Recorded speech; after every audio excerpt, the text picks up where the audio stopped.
It's been an honour and a privilege to be here today. I studied here in 2005 and it's been great to be invited back to open the law court. The courtroom is a replica of a real live English courtroom, a very unusual thing for a law school to have, surprisingly.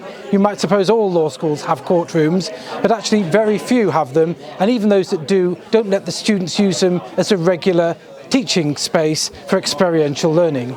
I think it's very great and useful for students to have like a mock courtroom because they do have like the whole feeling what it means to be in a real court and to have the opportunity to practice just a general feeling, because you might have the theoretical knowledge, you might not have like a proper courtroom, so you will not really understand how it actually works in real life, which is a real asset for the university.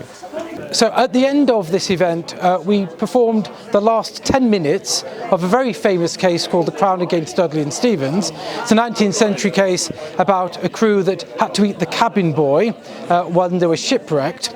And it's still relevant because their defence to murdering him was that they had to murder him in order to preserve their own lives so they could eat him. And it is still the law that that is not in fact a defence to murder. People always ask me, what advice would I give someone starting out studying law? The first piece of advice I'd give them is to be patient. Success isn't something that happens quickly, it happens suddenly. There are lots of instances in my career and also during my studies where I felt discouraged, but I had to realise and appreciate that everything contributes towards the process of growth and they're always learning and striving.